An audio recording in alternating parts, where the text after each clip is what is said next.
어둠이 스며드는 겨울 저녁. 김민우의 낡고 조용한 집 안에는 달아빠진 벽시계의 똑딱거리는 소리만이 정적을 깨고 있었다. 그 소리는 마치 그의 삶처럼 단조롭고 반복적이었다. 따뜻한 온기가 채가시지 않은 거실에는 오래된 양 냄새와 노쇠한 몸에서 풍기는 희미한 습기가 감돌았다.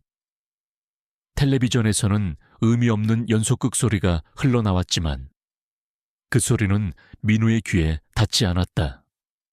그의 모든 신경은 거실 한가운데 노인 침대에 누워있는 어머니에게 쏠려 있었다.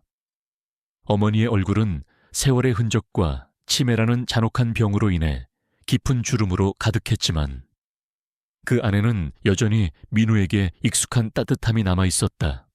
민우는 어머니의 손을 잡고 조심스럽게 물었다. 엄마, 배고프세요? 제가 죽 끓여 드릴까요? 어머니는 그의 질문에 아무런 대답도 하지 않고 천장을 응시했다. 그녀의 눈빛은 공허했고 그녀의 정신은 현실과 꿈의 경계 어딘가를 헤매고 있었다. 민우는 익숙한 듯 한숨을 쉬고는 부엌으로 향했다. 그는 능숙하게 냄비에 물을 붓고 쌀을 씻었다. 오랜 시간 동안 어머니를 돌보며 그는 요리부터 청소까지 모든 것을 혼자 해내는데 익숙해져 있었다. 쌀을 불리는 동안 민우는 창밖을 내다보았다. 창문 밖으로는 희미한 달빛만이 빈곤한 동네를 비추고 있었고 저 멀리 도시의 휘황찬란한 불빛들이 민우의 눈에는 마치 다른 세상의 풍경처럼 느껴졌다. 그 불빛들 너머에는 그가 잊고 살았던 삶의 활기와 꿈들이 있을 것만 같았다. 그는 40대 중반의 나이에도 불구하고 여전히 미혼이었고 사회생활도 제대로 하지 못했다. 그의 삶은 오직 어머니를 중심으로 돌아가고 있었다. 그의 어깨는 무거웠고 그의 마음은 늘 공허했다. 어린 시절의 아픔과 30년 전 사라진 동생에 대한 기억은 그의 마음속 깊이 묻어둔 상처였다. 그는 그 상처를 애써 외면하며 살아왔다. 죽이 끓어오르는 동안 민우는 다시 거실로 돌아왔다. 어머니는 여전히 같은 자세로 누워 있었다. 민우는 어머니의 머리카락을 조심스럽게 쓰다듬었다. 부드러운 머리카락 사이로 앙상하게 드러난 두피가 그의 가슴을 아프게 했다. 엄마. 민우는 나지막이 어머니의 이름을 불렀다. 어머니는 그의 부름에 희미하게 눈을 깜빡였다. 그리고는 갑자기 알 수 없는 말을 중얼거렸다. 유진아, 거기 어디니? 민우의 심장이 철렁 내려앉는 듯했다. 유진. 그 이름은 그의 어린 시절에 갇혀버린 아픈 기억이었다. 유진은 그의 동생, 30년 전 갑자기 사라져버린 여동생의 이름이었다. 그녀는 그때 고작 7살이었다. 어린 민우는 유진이 사라진 날, 어머니와 함께 온 동네를 헤매며 그녀를 찾아다녔지만 유진은 마치 처음부터 존재하지 않았던 것처럼 흔적도 없이 사라졌다. 경찰 수사도 별다른 성과 없이 종결되었고 사람들은 유진이 유괴되거나 사고를 당했을 것이라고 추측할 뿐이었다. 그 사건은 민우의 가족에게 지울 수 없는 상처를 남겼다. 아버지는 그 충격으로 병을 얻어 일찍 세상을 떠났고 어머니는 그때부터 점차 정신을 잃어가기 시작했다. 민우는 그 모든 슬픔과 절망을 홀로 감당해야 했다. 그는 유진의 이름을 입에 올리는 것조차 피하며 살아왔다. 엄마, 무슨 말씀이세요? 유진이라니? 민우는 조심스럽게 물었지만 어머니는 이미 다른 세계에 빠져든 듯했다. 그녀는 허공을 향해 손을 뻗으며 희미하게 중얼거렸다. 유진아, 땅에 있어. 민우는 어머니의 알 수 없는 말에 소름이 돋았다. 땅에 있다니 무슨 뜻이지? 그는 어머니의 손목에 있는 낡은 은색 팔찌를 보았다. 그 팔찌는 민우가 어릴 적부터 어머니가 늘 착용하고 있던 것이었다.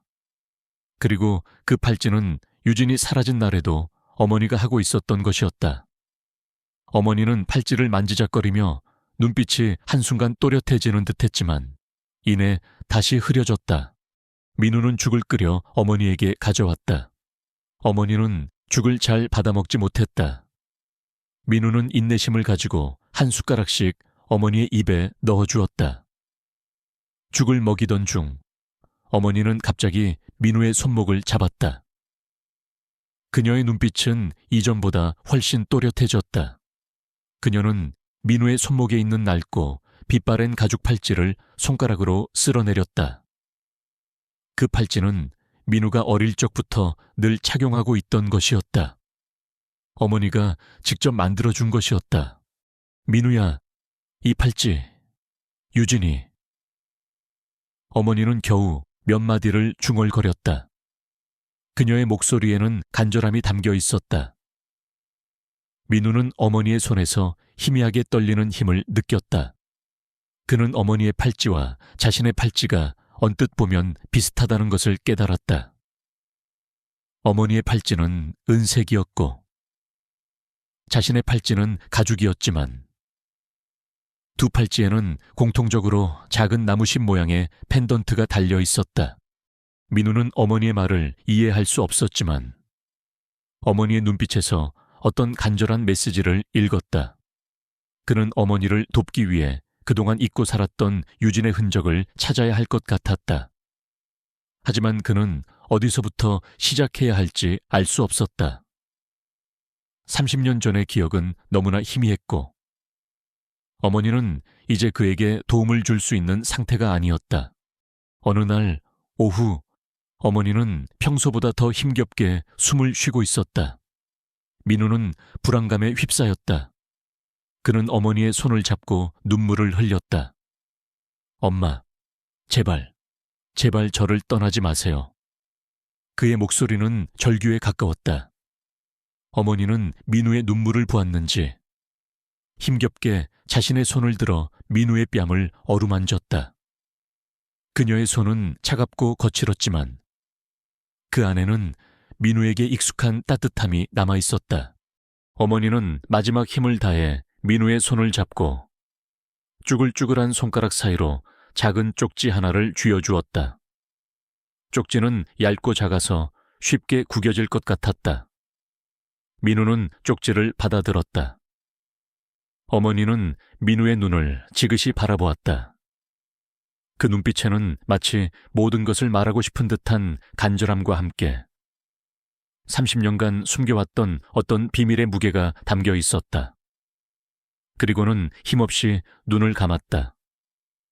어머니의 손에서 힘이 풀리고 그녀의 숨소리가 점점 옅어졌다. 민우는 어머니의 임종을 지키며 통곡했다. 그의 삶의 전부였던 어머니가 이제 그의 곁을 영원히 떠나버린 것이다. 그는 자신이 홀로 남겨졌다는 사실에 절망했다.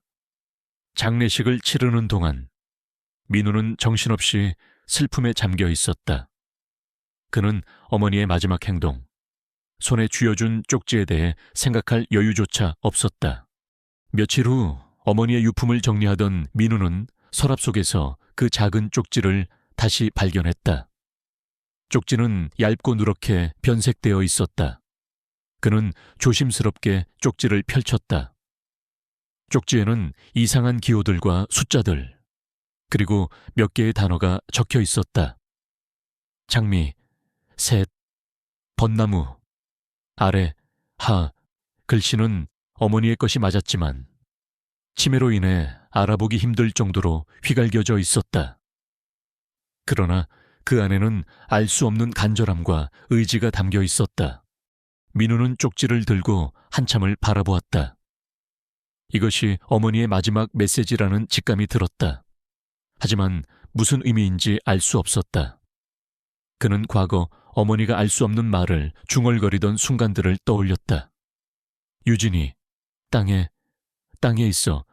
민우는 자신의 등골이 서늘해지는 것을 느꼈다. 혹시 이 쪽지가 유진이와 관련된 것은 아닐까? 그는 쪽지의 암호를 해독하기 위해 노력했다. 장미, 벚나무는 집 뒤뜰에 있는 나무들이었다. 셋은 무엇을 의미할까? 그는 30년 전 유진이가 사라지던 날의 기억을 떠올리려 애썼다. 그날의 기억은 너무나 흐릿했고 고통스러워서 그는 평생을 외면해왔다. 하지만 이제는 더 이상 피할 수 없었다. 어머니의 마지막 메시지를 외면하는 것은 그녀를 2번 죽이는 것이나 마찬가지였다. 민우는 어머니의 마지막 선물을 풀기 위해 모든 것을 걸었다. 그는 쪽지를 든 차에 집 뒤뜰로 나갔다. 어둠이 내린 뒤뜰은 낡고 잡초만 무성했다. 잊고 지냈던 유년 시절의 기억들이 희미하게 떠올랐다. 그는 장미덤불과 벚나무가 있는 곳으로 향했다. 어머니가 평소에도 유독 그곳을 바라보며 알 수 없는 표정을 짓곤 했다는 것을 기억해냈다. 그는 쪽지에 적힌 대로 3번째 장미 아래를 파보기 시작했다. 흙은 단단했고 그의 손은 삽질에 익숙하지 않았다. 그는 지쳐갔지만 어머니의 마지막 눈빛을 떠올리며 포기하지 않았다. 그는 밤새도록 땅을 팠다. 땀이 비 오듯 흘러내렸고 그의 온몸은 진흙투성이가 되었다. 이게 대체 무슨 의미일까? 그는 혼란스러웠지만 어머니의 마지막 간절함이 그를 계속 움직이게 했다. 그는 이 암호를 풀면 어머니의 마음속 응어리가 풀릴 것이라고 믿었다. 민우는 땅을 파다가 무언가 딱딱한 것에 삽이 부딪히는 소리를 들었다. 그의 심장이 격렬하게 뛰기 시작했다. 그는 조심스럽게 흙을 걷어냈다. 흙 속에는 낡고 찌그러진 쇠붙이 상자 하나가 묻혀 있었다. 상자는 오랜 세월 동안 땅속에 묻혀 있었는지 녹이 슬고 흙으로 뒤덮여 있었다. 민우는 떨리는 손으로 상자를 열었다. 그 안에는 무엇이 들어있을까? 혹시 유진이의 흔적일까? 그의 마음속에는 두려움과 함께 알 수 없는 기대감이 피어났다. 어머니의 마지막 메시지가 이제야 비로소 빛을 보게 되는 순간이었다. 쇠붙이 상자의 뚜껑이 열리는 순간 흙먼지와 함께 스며 나온 퀴퀴한 냄새가 민우의 코를 찔렀다. 그의 심장은 격렬하게 요동쳤고 손은 미세하게 떨렸다. 상자 안은 예상치 못한 내용물로 가득했다. 가장 먼저 눈에 들어온 것은 누렇게 바랜 어린아이의 낡은 옷가지였다. 조그마한 원피스, 달아빠진 양말, 그리고 한쪽만 남은 빨간색 구두. 그 옆에는 흙이 묻은 낡은 인형이 놓여 있었다. 한쪽 눈이 떨어져 나간 채 빛바랜 인형은 민우의 기억 속 유진이가 늘 품고 다니던 바로 그 인형이었다. 그 모든 물건들은 30년 전 실종된 여동생 유진이의 것이었다. 민우는 상자 안에 든 물건들을 보자마자 머릿속이 새하얗게 변했다. 그의 눈앞에는 어린 시절 유진이와 함께 뛰어놀던 모습이 파노라마처럼 스쳐 지나갔다. 해맑게 웃던 유진이의 얼굴, 그의 손을 잡고 제잘거리던 작은 목소리. 그리고 그 모든 기억의 끝에는 유진이가 사라지던 그날의 끔찍한 공포가 자리하고 있었다. 그는 떨리는 손으로 인형을 집어들었다. 차갑고 딱딱한 인형의 촉감은 민우의 가슴을 짓눌렀다. 인형을 들어 올리자 그 아래에서 또 다른 물건이 드러났다. 작고 하얀 뼈 조각들이었다. 여러 개의 뼈 조각들은 너무나 작고 연약해서 금방이라도 부서질 것만 같았다. 민우는 그것이 무엇인지 본능적으로 알아차렸다. 유골. 30년 전 사라진 동생 유진이의 유골이었다. 민우는 무릎을 꿇고 주저앉았다. 그의 손에서 인형과 뼈 조각들이 떨어져 나뒹굴었다. 유진아, 유진아. 그는 목이 터져라 동생의 이름을 불렀다. 30년 동안 억눌러 왔던 슬픔과 분노, 그리고 죄책감이 한꺼번에 터져 나왔다. 그의 눈에서는 뜨거운 눈물이 봇물 터지듯 쏟아져 내렸다.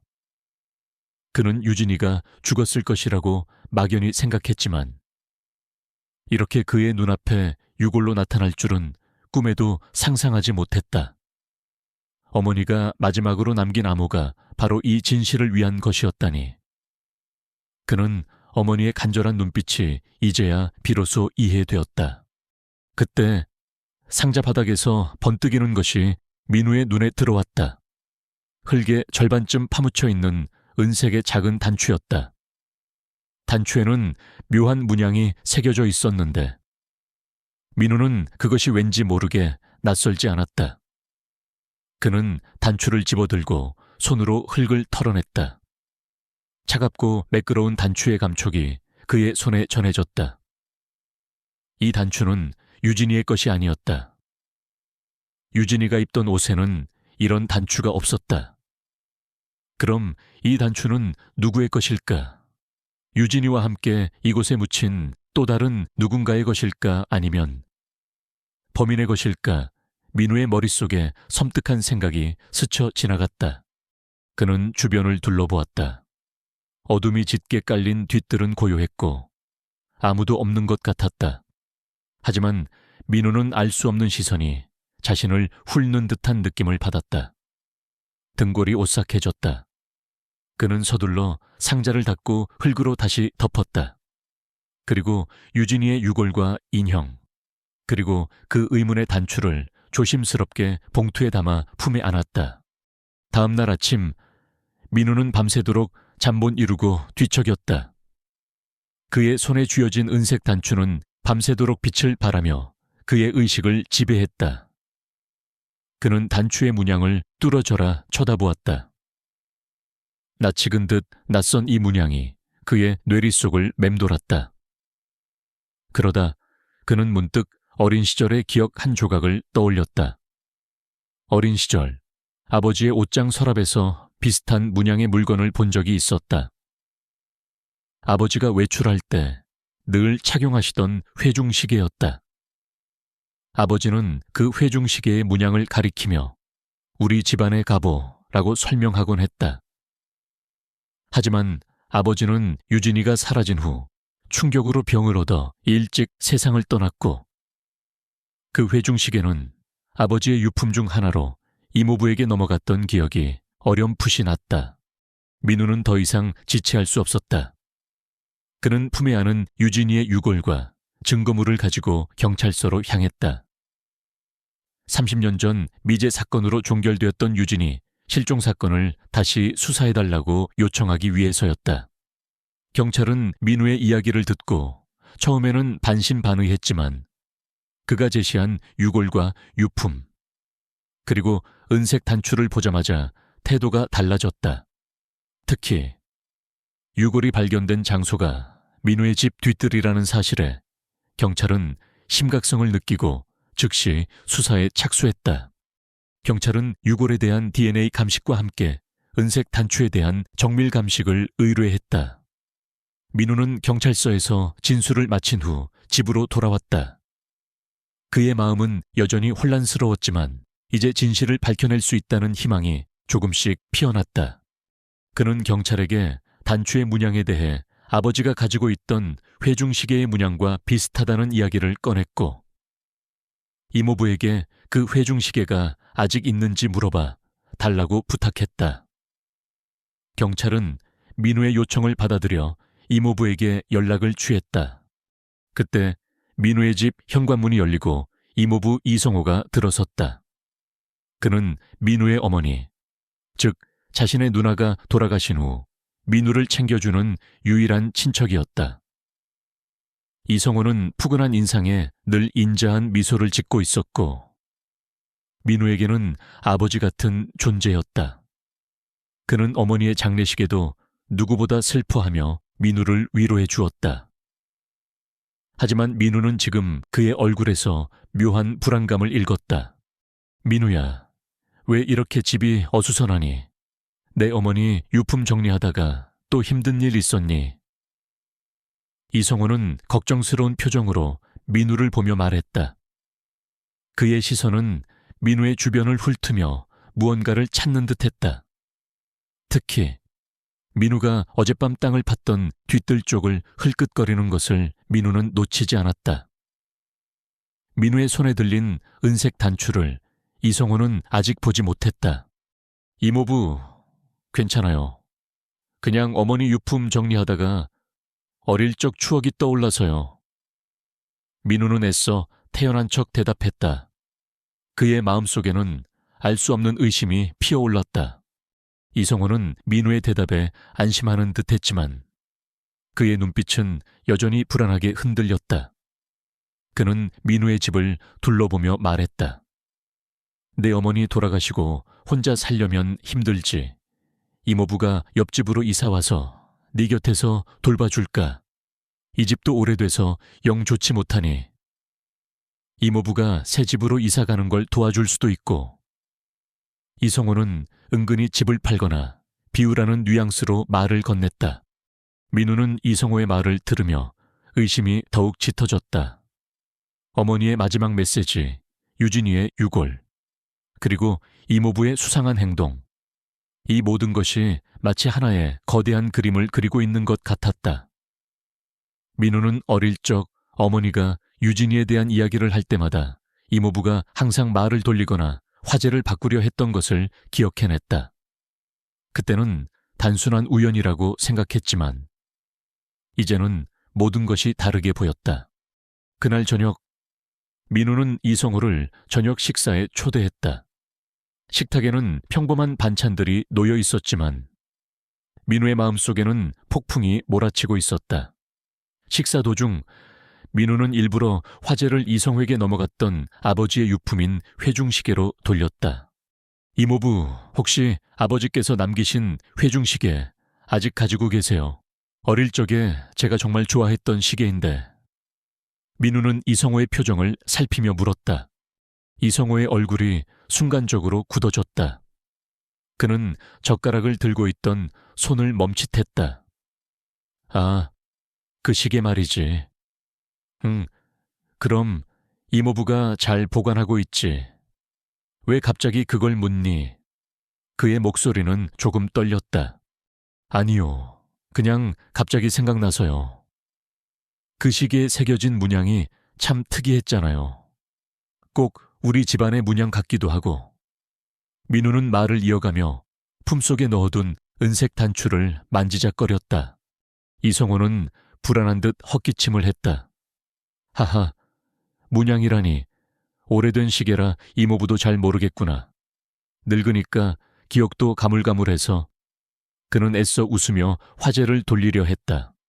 바로 그때 민우는 품속에서 은색 단추를 꺼내 테이블 위에 조용히 내려놓았다. 단추의 독특한 문양이 식탁 위에서 빛을 발했다. 이성호는 단추를 보는 순간 그의 얼굴에서 모든 핏기가 사라졌다. 그의 눈은 크게 뜨였고 그의 손은 걷잡을 수 없이 떨리기 시작했다. 그는 마치 유령이라도 본 듯이 창백한 얼굴로 단추와 민우의 얼굴을 번갈아 보았다. 이모부, 이 단추 아버지가 가지고 계시던 회중시계에 새겨진 문양과 같지 않나요? 민우는 차분하지만 날카로운 목소리로 물었다. 그의 눈빛은 이성호를 꿰뚫어 보는 듯했다. 이성호는 아무 말도 하지 못했다. 그의 입은 경련하듯 떨렸고 식은땀이 그의 이마에 송골송골 맺혔다. 그는 공포에 질린 눈빛으로 민우를 바라보았다. 민우는 이성호의 반응에서 확신을 얻었다. 이모부가 이 모든 일과 관련이 있다는 것을. 이모부, 솔직히 말씀해 주세요. 30년 전 유진이에게 무슨 일이 있었던 건가요? 그리고 이 단추는 이모부의 것이 맞죠? 민우의 목소리는 분노로 떨렸다. 그의 손에 든 은색 단추는 마치 이성호의 죄를 드러내는 증거물처럼 빛나고 있었다. 이성호는 갑자기 자리에서 벌떡 일어섰다. 그의 의자가 뒤로 넘어지며 큰 소리를 냈다. 그는 공포에 질린 채 민우를 노려보았다. 그의 눈빛에는 더 이상 인자함이 없었다. 오직 광기 어린 분노와 당황함만이 가득했다. 네가 이걸 어떻게... 이성호는 말을 잇지 못하고 민우에게 달려들려 했다. 하지만 민우는 물러서지 않았다. 그는 이성호의 눈을 똑바로 바라보았다. 그의 눈빛에는 유진이의 죽음에 대한 진실을 밝히고 어머니의 한을 풀어주려는 강력한 의지가 담겨 있었다. 민우는 경찰에게 연락했다. 경찰은 이미 이성호가 유력한 용의자임을 직감하고 있었고 그를 주시하고 있었다.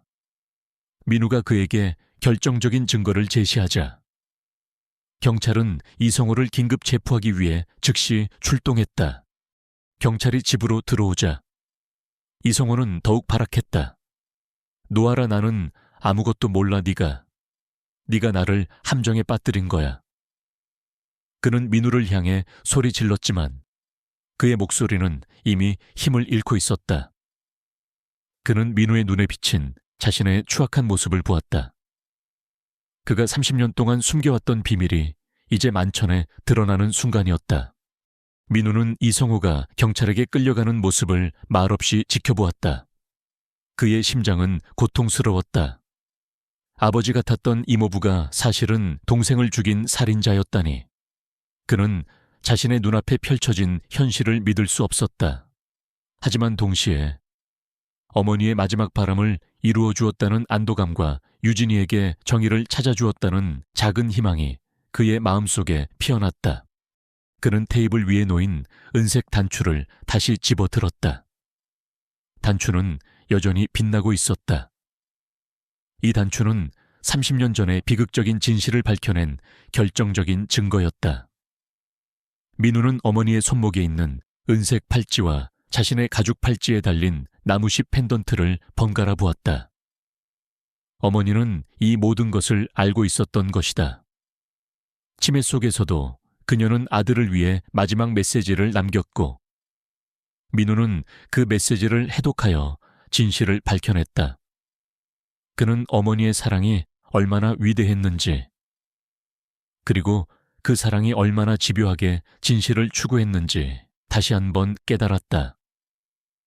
민우는 이제 유진이의 죽음에 대한 진실을 밝히고 그녀에게 정당한 복수를 해줄 준비가 되어 있었다.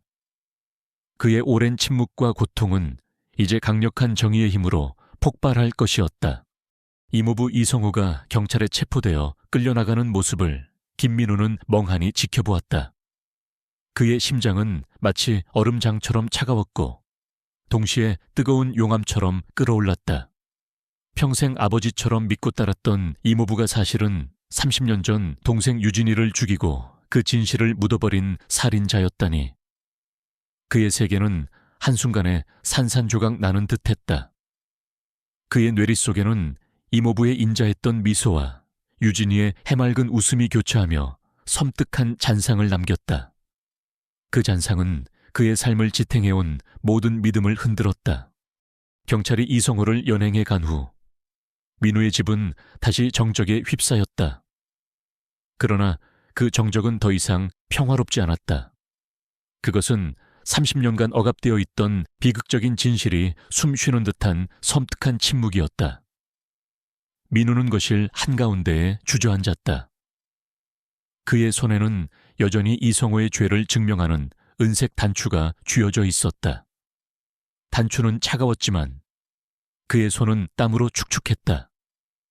그는 어머니가 마지막으로 남긴 쪽지와 그 암호를 떠올렸다. 치매에 걸린 어머니가 어떻게 그 모든 것을 기억하고 자신에게 메시지를 남길 수 있었을까? 어머니의 사랑과 집념이 그 모든 것을 가능하게 했다는 사실에 민우는 경외심과 함께 깊은 슬픔을 느꼈다. 민우는 경찰서에서 돌아온 후 어머니가 지내던 방으로 향했다. 방 안에는 어머니의 채취와 약 냄새가 여전히 희미하게 남아있었다. 그는 어머니의 손때 묻은 물건들을 하나하나 만져보았다. 낡은 돋보기, 빛바랜 성경책, 그리고 오래된 앨범. 그는 앨범을 펼쳤다. 앨범 속에는 유진이의 사진이 가득했다. 해맑게 웃고 있는 유진이, 장난기 넘치는 표정을 짓고 있는 유진이, 그리고 어린 민우와 함께 찍은 남매 사진. 민우는 사진 속 유진이의 얼굴을 손가락으로 조심스럽게 쓸어내렸다. 그의 가슴 속에서 죄책감과 함께 무한한 그리움이 솟아올랐다. 자신이 유진이를 지켜주지 못했다는 자책감, 그리고 30년 동안 그녀를 잊고 살아왔다는 미안함이 그를 짓눌렀다. 그때 앨범 맨 뒤편에서 작고 낡은 종이 한 장이 떨어져 나왔다. 그것은 어린 유진이가 그린 그림이었다. 그림 속에는 새 식구의 모습과 함께 유진이가 자주 가지고 놀던 인형이 그려져 있었다. 그리고 그림 한쪽에는 삐뚤빼뚤한 글씨로 사랑하는 오빠, 유진이가 라고 적혀 있었다. 그림 아래에는 작은 그림이 더 있었다. 지하실로 향하는 듯한 계단 그림과 함께 누군가 희미하게 서 있는 모습이었다. 민우는 그림을 보자마자 심장이 쿵 내려앉는 듯했다. 유진이가 실종된 날, 어머니는 유진이가 지하실에서 뭔가 소리를 들었다고 자신에게 말했었다. 그리고 이성호는 항상 지하실을 잠가두고 아무도 들어가지 못하게 했었다. 민우는 즉시 집 뒤편에 있는 지하실로 향했다. 지하실 문은 낡았고 녹슨 자물쇠가 채워져 있었다. 이성호가 항상 잠가두고 아무도 들어가지 못하게 했던 바로 그곳이었다. 민우는 망치와 쇠지뢰를 들고 와 자물쇠를 부셨다. 꽝소리와 함께 자물쇠가 부서지자 낡은 지하실 문이 삐걱거리며 열렸다. 안에서는 곰팡이 냄새와 퀴퀴한 흙냄새가 섞여 나왔다. 지하실 내부는 어둡고 습했다. 거미줄이 여기저기 엉겨붙어 있었고 낡은 가구들과 잡동사니들이 쌓여 있었다. 민우는 손전등을 켜고 지하실을 둘러보았다. 그의 시선은 바닥 한 구석에 있는 낡은 나무 상자에 멈췄다. 상자 위에는 먼지가 두껍게 쌓여 있었고 낡은 천 조각으로 덮여 있었다. 민우는 상자를 향해 조심스럽게 다가갔다. 그의 마음속에서는 알 수 없는 불안감과 함께 또 다른 진실이 숨겨져 있을 것이라는 직감이 들었다. 민우는 떨리는 손으로 나무 상자를 열었다. 상자 안에는 낡고 오래된 물건들이 가득했다. 먼지 쌓인 책들, 바랜 사진들, 그리고 낡은 일기장. 민우는 일기장을 집어들었다. 그것은 어머니의 일기장이었다. 30년 전부터 쓰여진 일기장에는 어머니의 평범한 일상과 함께 유진이에 대한 그리움, 그리고 그녀의 죽음에 대한 고통이 고스란히 담겨 있었다. 민우는 일기장을 펼쳤다. 그의 눈에 들어온 것은 유진이가 실종된 날의 기록이었다. 펠쿠브리고 잭슨현 엑스월실. 오늘 유진이가 사라졌다. 온 동네를 헤매었지만 어디에도 없다. 내 딸, 내 유진이 어디로 간 거니? 내가 잘못한 걸까? 내가 잠시 한눈판 사이에 하늘이 무너지는 것 같다. 선우 씨, 당신도 없는데 이제 나 혼자 어떻게 해야 할까? 민우는 넋이 나간 채 유진이를 찾고 있다. 내가 어떻게 이 아이에게 유진이가 사라졌다고 말해야 할까? 199유엔 안현 엑스월젤. 며칠째 유진이를 찾지 못했다. 경찰은 단순 실종이라고 말하지만 내 직감은 뭔가 다르다고 외치고 있다. 유진이가 사라지기 전 지하실에서 이상한 소리를 들었다고 했다. 그리고 유진이가 지하실 문을 열어보려 했다고. 성우가 갑자기 지하실 문을 잠가버렸다. 왜 그랬을까? 성우는 유진이와 마지막까지 함께 있었다고 했다. 그의 얼굴에는 알 수 없는 그림자가 드리워져 있었다. 멜쿠빌구리엑스년 엑스월겔. 성우가 나에게 돈을 주며 이 모든 것을 잊으라고 했다. 유진이는 이미 죽었다고. 시신을 찾을 수 없으니 조용히 묻어두라고 했다. 나는 믿을 수 없었다. 내 딸이, 내 유진이가 죽었다니. 하지만 성우는 계속해서 나를 압박했다. 그는 유진이의 죽음이 사고였다고 했지만 그의 눈빛은 흔들렸다. 그는 내게 이 사실을 외부에 알리면 민우에게도 위험이 닥칠 것이라고 협박했다. 나는 민우를 지켜야 했기에. 그래서 침묵했다. 내 딸을 가슴에 묻어야만 했다. 하지만 나는 결코 잊지 않을 것이다. 성호의 눈빛에 담긴 공포와 죄책감, 그리고 그의 옷에 붙어 있던 작은 은색 단추. 그것은 내 마음속에 영원히 지워지지 않는 낙인이 되었다. 민우는 일기장을 읽어내려가는 동안 온몸이 얼어붙는 듯했다. 그의 심장은 격렬하게 뛰었고 손은 땀으로 축축했다. 어머니는 이 모든 것을 알고 있었던 것이다. 이성호가 유진이를 죽였고 그 사실을 은폐하기 위해 어머니를 협박했다는 충격적인 진실이었다. 유진이가 실종된 날, 이성호는 유진이와 함께 지하실에 있었던 것이다. 그리고 그곳에서 유진이를 죽였다. 어쩌면 우발적인 사고였을지도 모른다. 하지만 이성호는 그 사실을 숨기기 위해 어머니를 협박하고 유진이의 시신을 집 뒷뜰에 몰래 묻었던 것이다. 그리고 어머니는 민우를 지키기 위해 30년 동안 그 모든 비밀을 가슴에 묻고 살아왔던 것이다. 민우는 일기장 마지막 페이지에 적힌 글을 보았다. 시리게 엑스케스년 액슈얼실. 이제 나의 시간이 얼마 남지 않았다. 기억이 점차 희미해지고 있다. 하지만 나는 이 진실을 반드시 민우에게 알려야 한다. 내 아들에게 유진이의 한을 풀어줄 기회를 줘야 한다. 민우야, 미안하다. 엄마가 너무 늦었구나. 하지만 너는 강한 아이다. 너는 이 모든 것을 밝혀낼 수 있을 것이다. 지하실, 땅, 장미, 벚나무, 그리고 그 단추. 민우는 일기장을 가슴에 품고 오열했다. 어머니는 치매로 모든 것을 잊어가는 와중에도 유진이의 죽음에 대한 진실을 아들에게 알려주기 위해 필사적으로 노력했던 것이다. 어머니의 마지막 암호는 단순한 정보가 아니라 30년간 억눌러 왔던 그녀의 절규이자 아들을 향한 무한한 사랑의 표현이었다. 민우는 어머니가 그 모든 고통을 홀로 감당하며 살아왔다는 사실에 가슴이 찢어지는 듯했다. 그는 어머니의 희생이 헛되지 않도록 유진이의 한을 풀어주고 이성호에게 정당한 대가를 치르게 해야 한다고 결심했다. 그는 일기장과 함께 상자 바닥에 깔려있던 또 다른 물건을 발견했다. 낡은 나무 인형이었다. 인형은 섬세하게 조각되어 있었는데 마치 박제된 듯한 어린아이의 모습이었다. 민우는 인형을 집어들었다. 인형의 뒷면에는 작은 글씨로 유진이에게 라고 새겨져 있었다. 그리고 그 아래에는 사랑하는 아빠가라는 글씨가 있었다.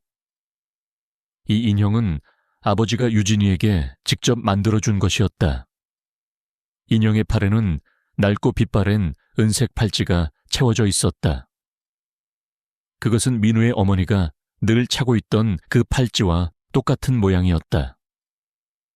민우는 어머니가 유진이의 유골을 묻을 때 이 인형과 팔찌를 함께 묻었고 나중에 다시 찾아내 지하실 상자에 보관했던 것임을 깨달았다.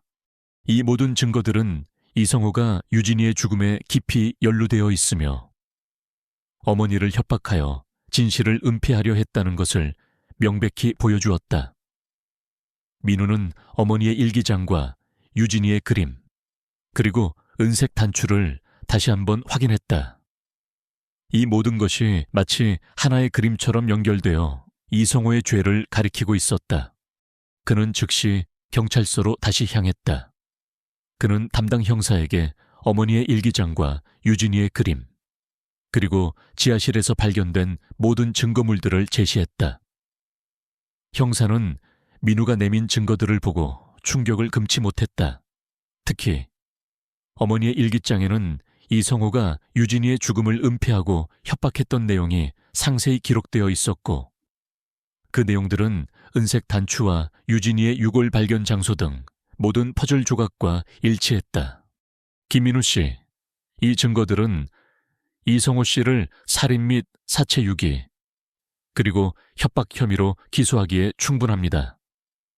형사의 목소리는 떨렸다. 30년 된 미제 사건의 진실이 이렇게 밝혀지다니. 민우는 이성호의 체포 소식과 함께 이 사건의 진실이 언론에 보도되는 것을 지켜보았다. 사람들은 이성호의 이중적인 모습에 분노했고, 치매에 걸린 어머니가 마지막까지 진실을 밝히기 위해 노력했다는 사실에 감동했다.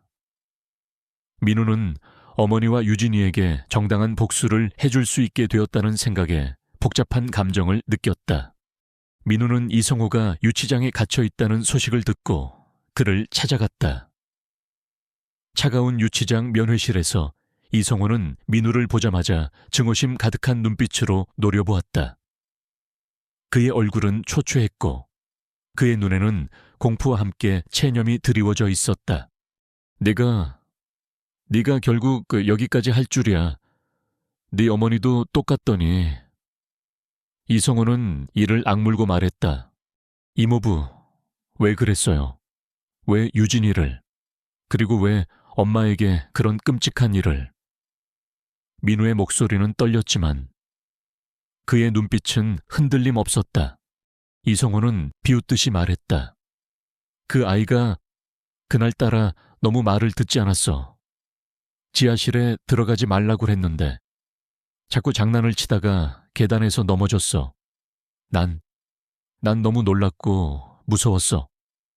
그 아이가 죽었다는 사실을 알면 내가 어떻게 될지. 그리고 너희 아버지의 유산을 내가 차지할 수 없을 것 같았어. 그래서 그랬어. 내 어머니도 협박해서 조용히 시켰지. 어차피 치매에 걸려 아무것도 기억 못할 줄 알았는데. 이성호는 자신의 죄를 인정하면서도 여전히 죄책감보다는 자신의 상황을 합리화하려는 듯했다. 그의 얼굴에는 탐욕과 이기심이 그대로 드러나 있었다. 민우는 이성호의 뻔뻔한 변명에 치를 떨었다. 그는 어머니의 일기장에 적힌 내용이 모두 사실이었음을 다시 한번 확인했다. 이성호는 유진이의 죽음이 사고였다고 주장했지만 그의 눈빛은 여전히 불안하게 흔들렸다. 민우는 그가 우발적인 사고를 가장한 살인을 저질렀을 것이라고 직감했다. 이모부, 어머니는 마지막 순간까지 이모부를 기억하고 있었습니다. 그리고 유진이의 한을 풀어달라고 저에게 말씀하셨죠. 이제 이모부의 죄는 만천에 드러날 것입니다. 법의 심판을 받으세요. 민우는 차갑게 말했다. 그의 목소리에는 더 이상 슬픔이 없었다. 오직 정의를 향한 굳건한 의지만이 담겨 있었다. 이성호는 민우의 말에 얼굴이 하얗게 질렸다. 그는 민우의 눈에서 자신의 죄에 대한 엄정한 심판을 보았다. 그는 자신이 이모부이자 아버지 같은 존재가 아니라 한낱 파렴치한 살인죄에 불과하다는 것을 깨달았다. 그는 고개를 숙였다. 더 이상 변명할 힘조차 없었다. 민우는 면회실을 나왔다. 그의 발걸음은 무거웠지만 그의 등은 곧게 펴져 있었다. 그는 어머니의 마지막 소원을 이루어 주었고 동생 유진이에게 정당한 복수를 해줄 수 있게 되었다. 그의 오랜 침묵은 이제 깨졌다. 그는 자신의 삶을 짓눌렀던 거대한 어둠의 그림자에서 벗어나 새로운 빛을 향해 나아갈 준비가 되어 있었다. 그의 가슴 속에는 어머니와 유진이를 향한 무한한 사랑과 함께 정의가 승리한다는 굳건한 믿음이 자리 잡았다. 이모부 이성호가 연행되어 간 후 김민우의 집은 다시 정적에 휩싸였다. 그러나 그 정적은 더 이상 어둠과 절망의 침묵이 아니었다. 그것은 30년간 억압되어 있던 진실의 숨결이 생생하게 살아나는 날카롭고도 선명한 고요였다. 민우는 거실 한가운데에 선 채 손에 든 은색 단추를 멍하니 바라보았다. 단추는 차가웠지만 그의 손은 밤새도록 흙을 파고 증거를 찾느라 얼얼했다. 그의 마음속에서는 분노와 슬픔, 그리고 알 수 없는 해방감이 뒤섞여 소용돌이쳤다. 30년 전 7살 유진이의 실종은 그의 가족을 파괴했다. 그 어린 나이에 그는 동생의 사라짐을 어렴풋이 이해했고 그 후 어머니의 고통과 아버지의 죽음을 지켜봐야 했다. 그는 스스로를 유진이를 지키지 못한 죄인으로 그리고 어머니의 짐을 덜어주지 못한 불효자로 여기며 살아왔다. 하지만 이제 어머니의 마지막 메시지가 모든 것을 뒤집었다. 어머니는 그에게 짐을 지운 것이 아니라 유진이의 한을 풀어줄 마지막 기회를 준 것이었다. 민우는 숨막히는 침묵 속에서 어머니의 유품인 낡은 일기장을 다시 펼쳤다. 어머니의 희미하고 떨리는 글씨체로 기록된 유진이 실종 전후의 기록들은 이성호의 잔인한 거짓말과 어머니의 숭고한 희생을 낱낱이 고발하고 있었다. 특히 일기장 마지막 페이지에 적힌 어머니의 간절한 메시지는 민우의 심장을 갈기갈기 찢어 놓았다. 이제 나의 시간이 얼마 남지 않았다. 기억이 점차 희미해지고 있다. 하지만 나는 이 진실을 반드시 민우에게 알려야 한다. 내 아들에게 유진이의 한을 풀어줄 기회를 줘야 한다. 민우야, 미안하다. 엄마가 너무 늦었구나. 하지만 너는 강한 아이다. 너는 이 모든 것을 밝혀낼 수 있을 것이다. 지하실, 땅, 장미, 벚나무, 그리고 그 단추. 민우는 이성호가 경찰에 연행되어 가는 모습을 떠올렸다. 그의 눈에 비친 공포와 체념은 어머니의 일기장 내용과 정확히 일치했다. 이성호는 유진이가 우발적으로 죽었다고 주장했지만 그의 눈빛은 흔들렸고 그는 여전히 자신의 죄를 합리화하려 했다. 민우는 직감적으로 이성호가 유진이를 고의로 죽였을 가능성 혹은 단순 사고였더라도 자신의 탐욕을 위해 진실을 철저히 은폐하고 어머니를 협박했다는 사실을 확신했다. 그는 경찰서로 달려갔다. 담당 형사는 이성호의 진술이 오락가락하며 핵심을 피하고 있다고 설명했다. 아직 이성호 씨가 살인 혐의를 완강히 부인하고 있습니다. 단순 사고였다고 주장하며 사체 유기는 두려움 때문이었다고 말하고 있습니다. 민우는 어머니의 일기장을 형사에게 내밀었다. 형사님, 여기 어머니의 일기장이 있습니다. 어머니는 치매에 걸리셨지만 30년간 이 모든 것을 기억하고 계셨습니다. 이성호가 유진이를 죽이고 어머니를 협박했다는 내용이 고스란히 담겨 있습니다. 특히 지하실에서 뭔가 소리가 났다는 유진이의 말과 이성호가 지하실 문을 잠갔다는 내용이 있습니다. 그리고 이 단추. 민우는 어젯밤 지하실에서 발견한 유진이의 그림도 함께 제시했다. 그림 속에는 지하실 계단과 그곳에 서 있는 희미한 형상이 그려져 있었다. 형사는 민우가 제시한 증거들을 면밀히 검토했다. 어머니의 일기장, 유진이의 그림, 그리고 이성호의 옷에서 발견된 것과 동일한 문양의 은색 단추. 이 모든 증거들은 30년 전 미제 사건을 재구성하기에 충분했다. 경찰은 즉시 이성호를 다시 소환하여 강도 높은 조사를 시작했다. 이성호는 처음에는 여전히 발뺌하려 했지만 민우의 어머니 일기장과 유진이의 그림, 그리고 은색 단추까지 모든 증거가 명백히 제시되자 그의 얼굴은 창백하게 질렸다. 특히 은색 단추가 그의 아버지, 즉 민우의 외할아버지의 갑오였던 회중시계의 부품이라는 사실이 밝혀지자 이성호는 더 이상 빠져나갈 수 없었다. 이 단추는 그가 유진이의 시신을 유기하던 날, 혹은 유진이를 죽이던 순간에 그의 옷에서 떨어져 나갔던 것이었다. 형사는 이성호에게 압박을 가했다. 이성호 씨, 이제 모든 것이 밝혀졌습니다. 당신이 유진이를 죽이고 그 시신을 유기했으며 심지어 치매에 걸린 누님을 협박하여 진실을 은폐하려 했습니다. 더 이상 거짓말은 통하지 않습니다. 모든 것을 솔직히 말씀하세요. 이성호는 몸을 부들부들 떨었다. 그의 눈에는 공포와 함께 체념이 가득했다. 그는 더 이상 버틸 수 없었다. 그의 입에서 마침내 30년 전에 끔찍한 진실이 흘러나왔다. 그날 그 아이가 지하실에서 놀고 있었어요. 제가 잠시 자리를 비운 사이에 아이가 계단에서 굴러 떨어졌어요. 머리를 부딪혔는데 피가 너무 많이 났어요. 저는 너무 무서웠어요. 그 아이가 죽었다는 사실을 알면 제가 어떻게 될지, 그리고 누나와 매형의 재산까지 제가 차지할 수 없을 것 같았어요. 그래서 그랬어요.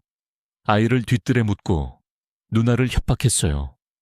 누나는 제 말을 믿지 않았지만 민우를 지키기 위해서라면 뭐든지 할 거라고 했어요. 그래서 침묵했어요. 누나가 치매에 걸리고 기억을 잃어가는 것을 보면서 이제 모든 것이 영원히 묻힐 거라고 생각했는데 설마 이렇게 될 줄이야. 이성호의 고백은 면회실에 함께 있던 민우의 귀에 비수처럼 박혔다. 그는 이모부의 입에서 나온 유진이의 죽음에 대한 자세한 이야기에 몸서리쳤다. 그의 죄는 단순한 살인이 아니었다. 그것은 탐욕과 이기심, 그리고 비겁함이 빚어낸 복합적인 범죄였다.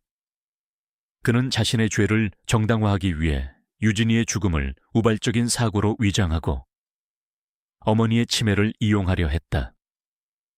민우는 이성호의 뻔뻔함과 비열함에 치를 떨었다. 민우는 이성호의 면회를 마친 후 집으로 돌아와 어머니의 유골이 묻혀있던 뒤뜰로 향했다.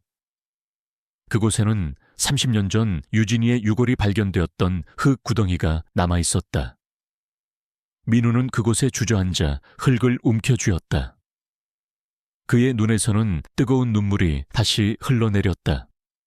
그는 유진이의 유골을 안치했던 곳으로 향했다. 그곳에는 어머니의 유골과 함께 유진이의 작은 유골이 안치되어 있었다. 두 모녀는 이제 영원히 함께할 수 있게 되었다. 민우는 어머니의 유언처럼 유진이의 한을 풀어주기 위해 모든 것을 걸었다. 그는 어머니의 일기장을 바탕으로 이성호의 죄를 낱낱이 파헤쳤고 법정에 설 준비를 했다. 경찰 수사가 진행되는 동안 언론은 이 사건을 30년 미제 살인사건의 재구성이라고 대서특필했다. 치매에 걸린 어머니의 마지막 메시지가 범인을 잡는 결정적인 증거가 되었다는 사실은 대중에게 큰 충격과 감동을 안겨주었다. 민우는 언론의 집중적인 조명을 받았지만 그의 얼굴에는 승리의 기쁨보다 깊은 슬픔과 고통이 더 크게 드러났다. 그는 어머니의 방에서 가져온 낡은 가죽 팔찌를 자신의 손목에 꽉 쥐었다. 어머니의 팔찌와 같은 나무십 펜던트가 달린 이 팔찌는 이제 그에게 어머니와 유진이의 연결고리가 되었다. 그는 이 팔찌를 볼 때마다 두 사람의 희생을 잊지 않고 진실을 밝혀내야 한다는 사명감을 되새겼다. 이성호에 대한 재판은 전 국민의 이목을 집중시켰다. 법정에는 수많은 취재진과 방청객들이 몰려들었다. 이성호는 변호인을 통해 자신의 죄를 인정하면서도 우발적인 사고였다고 주장하며 형량을 낮추려 애썼다. 그러나 민우는 증인으로 출석하여 어머니의 일기장과 유진이의 그림, 그리고 은색 단추 등 모든 증거를 제시하며 이성호의 거짓말을 반박했다. 그의 증언은 차분했지만 그 안에는 30년간 억눌러 왔던 분노와 슬픔이 고스란히 담겨 있었다. 그는 유진이의 죽음이 단순한 사고가 아니었음을, 그리고 이성호의 탐욕과 이기심이 유진이의 생명을 앗아갔음을 명백히 밝혔다. 제 어머니는 치매로 모든 것을 잊어가는 와중에도 마지막 순간까지 유진이의 억울한 죽음을 기억하고 계셨습니다. 그리고 저에게 그 진실을 밝혀달라고 간절히 말씀하셨습니다. 이성호는 제 동생의 목숨을 빼앗았을 뿐만 아니라 30년 동안 제 어머니를 고통 속에서 살게 했습니다. 그는 용서받을 수 없습니다. 법에 엄정한 심판을 받아야 마땅합니다. 민우의 목소리는 법정 안에 울려 퍼졌고 방청객들은 그의 증언에 눈물을 흘렸다. 재판장은 민우의 증언과 모든 증거를 종합하여 이성회에게 최종 판결을 내렸다. 피고인 이성호는 살인 및 사체 유기, 그리고 피해자 김민우의 어머니 김순자 씨에 대한 협박 혐의가 모두 인정됩니다. 피고인은 자신의 탐욕과 이기심을 위해 어린 생명을 살해하고 그 죄를 은폐하기 위해 가족까지 협박하는 반인륜적인 범죄를 저질렀습니다. 이에 본 재판부는 피고인 이성회에게 무기징역을 선고합니다. 땅 재판장의 망치 소리가 법정 안에 울려 퍼졌다. 그 소리는 이성호의 모든 죄가 만천에 드러나고 그가 마땅한 대가를 치르게 되었음을 알리는 정의의 망치 소리였다. 이성호는 망연자실한 표정으로 주저앉았다. 그의 얼굴에는 더 이상 공포나 체념이 없었다. 오직 절망만이 가득했다. 그는 자신이 저지른 죄의 무게에 완전히 압도된 듯했다. 민우는 판결을 듣는 순간 그의 눈에서 뜨거운 눈물이 봇물 터지듯 쏟아져 내렸다. 그것은 슬픔의 눈물이 아니었다. 그것은 30년간의 고통과 분노가 해소되는, 그리고 유진이와 어머니의 한이 풀리는 해방의 눈물이었다. 그는 고개를 들어 하늘을 올려다보았다. 마치 어머니와 유진이가 자신을 향해 미소 짓는 듯했다. 그는 법정을 나섰다. 수많은 기자들이 그에게 달려와 질문을 쏟아냈지만 민우는 아무 말도 하지 않았다. 그는 그저 고개를 끄덕이며 걸어갔다. 그의 발걸음은 가벼웠고 그의 등은 곧게 펴져 있었다. 그는 더 이상 과거의 어둠 속에 갇힌 남자가 아니었다. 그는 이제 진실을 밝혀내고 정의를 세운 용감한 사람이었다. 그의 손에 든 가죽 팔찌는 햇살 아래 빛나고 있었다. 그것은 그에게 주어진 새로운 삶의 시작을 알리는 듯했다. 민우는 이제 어머니와 유진이를 위한 삶을 살아가면서 동시에 자신을 위한 새로운 미래를 그려나갈 준비가 되어 있었다. 이성호가 법의 심판을 받게 되자 김민우의 삶을 짓눌렀던 30년의 무거운 그림자가 걷히는 듯했다. 그러나 진실은 언제나 쓰디 쓴 법. 사랑했던 가족의 이면에 숨겨진 잔혹한 진실은 민우의 마음에 깊은 상처를 남겼다. 그는 어머니의 일기장을 다시 펼쳐 들었다. 어머니의 희미한 글씨체로 빼곡히 채워진 페이지마다 유진이를 향한 그리움과 이성에 대한 증오, 그리고 민우를 지키기 위한 어머니의 필사적인 노력이 고스란히 담겨 있었다. 민우는 어머니가 치매 속에서도 그 모든 고통을 홀로 감당하며 살아왔다는 사실에 가슴이 찢어지는 듯했다. 그는 어머니의 손때 묻은 물건들을 하나하나 만져보며 잊고 지냈던 어머니의 사랑과 희생을 다시금 되새겼다. 이성호의 체포와 재판 과정은 언론을 통해 전국에 보도되었다. 치매 어머니의 마지막 증언으로 밝혀진 30년 미제 살인 사건이라는 헤드라인이 연일 신문 한 면을 장식했다. 사람들은 이성호의 파렴치한 행위에 분노했고 치매 속에서도 아들을 위해 진실을 밝히려 했던 어머니의 모성애에 눈물을 흘렸다. 민우는 하루아침에 대중의 관심 대상이 되었다. 수많은 기자들이 그를 찾아왔고 그의 이야기는 텔레비전 다큐멘터리로 제작되기도 했다. 그는 더 이상 존재감 없는 평범한 남자가 아니었다. 그는 진실을 밝히고 정의를 세운 용감한 사람으로 기억되었다. 이성호의 재판이 끝난 후 민우는 유진이의 유고를 어머니의 곁에 안치했다. 어머니와 유진이는 이제 영원히 함께할 수 있게 되었다. 민우는 두 사람의 봉간함을 보며 고개를 숙였다. 엄마, 유진아, 이제 편히 쉬어. 오빠가, 아들이 너희들의 한을 풀어줬어. 그의 목소리는 떨렸지만 그 안에는 깊은 안도감과 평화가 담겨 있었다. 민우는 어머니가 생전에 살았던 낡은 집을 정비하기 시작했다. 이성호가 유진이를 묻었던 뒤뜰은 이제 더 이상 섬뜩한 공간이 아니었다. 민우는 그곳에 꽃을 심고 작은 벤치를 놓아 어머니와 유진이를 위한 추모의 공간으로 꾸몄다. 그는 특히 어머니가 좋아했던 벚나무를 심고 유진이가 사라진 날의 기억을 떠올리며 장미 덤불을 가꾸었다. 이제 그곳은 슬픔의 장소가 아니라 사랑과 기억이 피어나는 따뜻한 정원이 되었다. 매일 아침 민우는 그곳에 앉아 어머니와 유진이에게 인사를 건네고 그들의 삶을 기렸다. 어느 날 민우는 이모부 이성호가 소유하고 있던 아버지의 회중시계를 경찰로부터 돌려받았다. 시계는 낡았고 유리에는 금이가 있었지만 그 안에 새겨진 독특한 문양은 여전히 선명했다. 그 문양은 유진이의 유골 옆에서 발견되었던 은색 단추의 문양과 똑같았다. 민우는 시계를 손에 쥐고 오랫동안 응시했다. 이 시계는 아버지의 유품이자 이성호의 죄를 밝혀낸 결정적인 증거였다. 그는 이 시계를 볼 때마다 30년 전의 비극과 그 진실을 밝히기 위한 어머니의 고통을 떠올렸다. 하지만 동시에 이 시계는 그에게 정의와 진실의 소중함을 일깨워주는 상징이 되었다. 그는 이 시계를 박물관에 기증하거나 소중히 간직하기로 결정했다. 이 모든 과정을 통해 민우는 자신이 얼마나 변했는지 깨달았다. 그는 더 이상 과거에 갇혀 어머니만을 돌보던 외로운 남자가 아니었다. 그는 자신의 아픔을 직시하고 진실을 추구하며 결국 정의를 세운 용감한 사람이 되었다. 그의 삶은 더 이상 텅 비어 있지 않았다.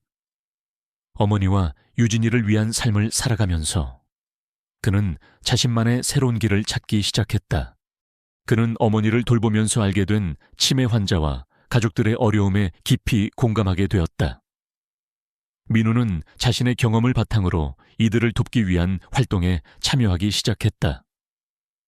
그는 지역 복지관에서 자원봉사를 하며 치매 환자들을 위한 프로그램에 참여했고 치매 가족들을 위한 상담 활동을 시작했다. 그의 이야기는 많은 치매 가족들에게 큰 위로와 희망을 주었다. 그는 자신의 경험을 바탕으로 치매 환자 돌봄 가이드란다라는 책을 집필하기도 했다. 책 속에는 어머니를 돌보면서 겪었던 어려움과 함께 치매 환자를 이해하고 소통하는 방법, 그리고 가족들이 스스로를 돌보는 방법에 대한 내용이 담겨 있었다. 이 책은 출간 즉시 베스트셀러가 되었고 많은 이들에게 큰 도움이 되었다. 민우는 또한 30년 전 유진이처럼 실종된 아이들을 찾는 일에도 적극적으로 나섰다. 그는 실종 아동 찾기 캠페인에 참여하고 관련 단체에 기부하며 자신의 이야기를 통해 사람들의 관심을 촉구했다. 그는 유진이의 죽음을 통해 자신이 겪었던 고통이 다른 가족들에게는 되풀이되지 않기를 간절히 바랐다. 그는 유진이가 발견된 뒤뜰에 작은 합판, 유진이의 희망 우체통 하나를 설치했다. 실종 아동 가족들이 그 우체통에 편지를 넣으면 민우가 직접 답장을 보내주며 위로와 격려를 건넸다. 이 우체통은 많은 실종 아동 가족들에게 작은 빛이 되었다. 민우는 과거의 아픔을 딛고 일어서 사회에 긍정적인 영향을 미치는 삶을 살아가고 있었다. 그의 얼굴에는 이제 더 이상 슬픔이나 고통의 그림자가 드리워져 있지 않았다. 그의 눈빛은 깊어졌고 그의 미소는 따뜻했다. 그는 진정한 의미의 평화를 찾은 것이다. 어느 날 오후, 민우는 추모 정원에 앉아 책을 읽고 있었다. 따뜻한 햇살이 그를 감쌌고 벚나무에서는 벚꽃이 피 바람에 흩날렸다. 그의 손목에는 어머니가 만들어준 가죽 팔찌가 채워져 있었다. 그 팔찌는 이제 그의 삶의 일부가 되었다. 그는 팔찌를 만지작거리며 어머니와 유진이를 떠올렸다. 그들은 비록 세상에 없지만 민우의 삶 속에 영원히 살아 숨 쉬고 있었다. 그때 한 통의 전화가 걸려왔다. 민우는 전화를 받았다. 전화를 건 사람은 이성호의 담당 교도관이었다. 교도관은 이성호가 민우에게 면회를 요청한다고 전했다. 민우는 잠시 망설였다. 이성호를 다시 만날 필요가 있을까 하지만 그는 이성호의 마지막을 봐야 할 것 같았다. 그는 이성호가 자신의 죄를 진심으로 뉘우치는지 혹은 아직도 뻔뻔한 모습을 보이는지 확인하고 싶었다. 민우는 교도소로 향했다. 차가운 면회실에서 이성호는 수의를 입은 채 앉아 있었다. 그의 얼굴은 예전보다 훨씬 초췌했고 눈빛에서는 모든 기력을 잃은 듯한 절망감이 느껴졌다. 그는 민우를 보자마자 고개를 숙였다. 민우야, 미안하다. 내가 정말 죽을 죄를 지었다. 내 어머니에게도 유진이에게도 그리고 너에게도. 이성호의 목소리는 갈라졌고 그의 눈에서는 뜨거운 눈물이 흘러내렸다. 그는 더 이상 자신의 죄를 부인하거나 합리화하려 하지 않았다. 그는 진심으로 자신의 죄를 뉘우치고 있었다. 민우는 이성호의 진심 어린 사과에 복잡한 감정을 느꼈다. 그는 이성호를 용서할 수는 없었지만 그의 뉘우침은 민우에게 작은 위로가 되었다. 그는 자신이 이성호에게 복수하는 것이 아니라 진실을 밝히고 정의를 세우는 것이 목적이었음을 다시 한번 깨달았다. 이모부, 유진이와 어머니는 이제 제 곁에 없습니다. 하지만 저는 이모부의 죄를 통해 많은 것을 배웠습니다. 욕심과 거짓이 얼마나 무서운 것인지, 그리고 진실이 얼마나 소중한 것인지. 민우는 차분하게 말했다. 이성호는 민우의 말을 듣고 고개를 끄덕였다. 내 말이 맞다. 나는 평생을 욕심과 거짓 속에서 살았어. 이제라도 내가 저지른 죄를 뉘우치며 살아가겠다. 너에게 정말 미안하다. 이성호의 눈물은 진심으로 보였다. 그는 자신의 죄를 인정하고 남은 생을 속죄하며 살아가겠다고 다짐했다. 민우는 면회실을 나왔다. 그의 마음은 홀가분했다. 그는 이성호에게 복수하는 것을 넘어 자신과 가족의 상처를 치유하고 새로운 삶을 살아갈 수 있게 되었다. 그는 더 이상 과거의 그림자에 갇혀 있지 않았다. 그는 이제 자신의 삶을 온전히 마주할 수 있게 되었다. 민우는 집으로 돌아와 추모 정원에 앉았다. 벚꽃이 피 바람에 흩날리며 그의 어깨에 내려앉았다. 그는 가만히 눈을 감았다. 따뜻한 햇살이 그의 얼굴을 감쌌다. 그는 어머니와 유진이의 존재를 느꼈다. 그들은 비록 육신은 없지만 민우의 마음속에 영원히 살아 숨쉬며 그를 지켜주고 있었다. 그는 이제 더 이상 외롭지 않았다. 그의 삶은 어머니와 유진이의 사랑으로 가득 채워져 있었다. 그는 그 사랑을 바탕으로 다른 이들을 돕고 사회에 긍정적인 영향을 미치며 살아갈 것이다. 그의 삶은 이제 진정한 의미의 두 번째 봄을 맞이하고 있었다. 김민우의 삶은 이성호의 판결과 함께 새로운 전환점을 맞이했다. 30년간 그의 삶을 짓눌렀던 어둠의 그림자가 걷히고 그는 비로소 진정한 의미의 자유와 평화를 찾았다. 어머니와 유진이의 영원한 안식처를 마련해 준 후 민우는 더 이상 과거에 얽매이지 않았다. 그는 자신의 아픔을 딛고 일어서 세상에 긍정적인 영향을 미치는 삶을 살아가기로 결심했다. 그의 얼굴에는 깊어진 눈빛과 함께 따뜻한 미소가 피어났다. 그는 어머니의 낡은 집을 단순히 수리하는 것을 넘어 의미 있는 공간으로 탈바꿈시키기 시작했다. 유진이가 발견되었던 뒤뜰은 이제 더욱 아름다운 추모 정원이 되었다. 민우는 그곳에 어머니가 좋아했던 벚나무를 여러 그루 심었고 유진이가 자주 놀던 자리에 장미 덤불을 가꾸었다. 계절이 바뀔 때마다 다양한 꽃들이 피어나 정원을 더욱 풍요롭게 만들었다. 특히 봄이 되면 벚꽃이 만개하여 온 정원을 분홍빛으로 물들였고 바람에 흩날리는 벚꽃잎은 마치 유진이의 웃음소리처럼 들렸다. 민우는 매일 아침 그곳에 앉아 어머니와 유진이에게 인사를 건네고 그들의 삶을 기렸다. 그곳은 이제 슬픔의 장소가 아니라 사랑과 기억이 살아 숨쉬는 따뜻한 안식처가 되었다. 민우는 어머니를 돌보면서 알게 된 치매 환자와 가족들의 어려움에 깊이 공감하며 그들을 돕는 일에 적극적으로 나섰다. 그는 자신의 경험을 바탕으로 희망 나눔 치매 센터를 설립했다. 이 센터는 치매 환자를 위한 주간 보호 프로그램, 가족들을 위한 상담 및 교육, 그리고 치매 예방을 위한 다양한 활동을 제공했다. 민우는 직접 센터의 운영에 참여하며 치매 환자들을 따뜻하게 보살피고 가족들의 고충을 들어주었다. 그의 진솔한 조언과 따뜻한 위로는 많은 이들에게 큰 힘이 되었다.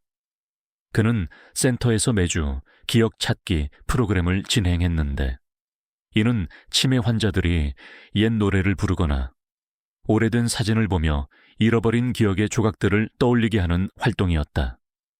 이 프로그램은 환자들에게 작은 기쁨을 선사했고 가족들에게는 희망을 주었다.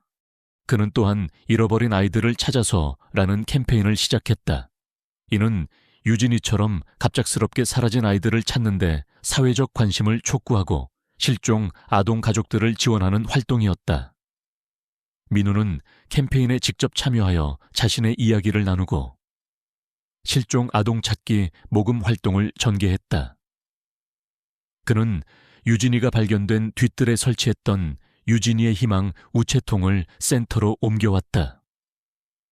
이 우체통에는 실종 아동 가족들이 보내는 그리움과 희망의 편지들이 쌓여갔고 민우는 그 편지들을 읽으며 그들에게 진심 어린 답장을 보냈다.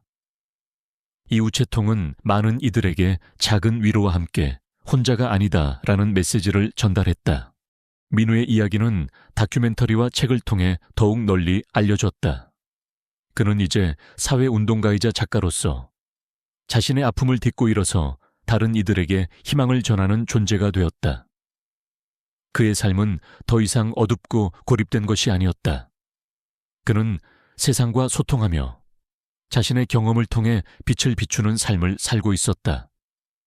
그의 얼굴에는 깊어진 사색과 함께 삶에 대한 감사와 타인을 향한 따뜻한 마음이 가득했다. 어느덧 몇 년의 세월이 흘렀다.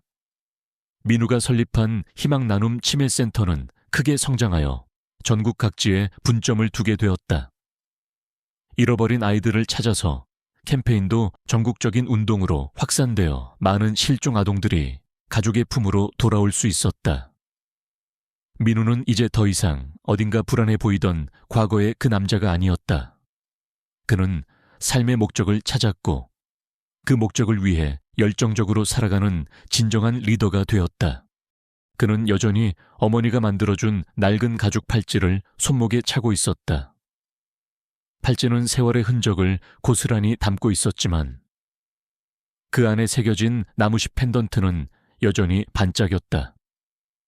이 팔찌는 민우에게 어머니와 유진이의 사랑, 그리고 그들의 희생을 상기시켜주는 소중한 상징이었다.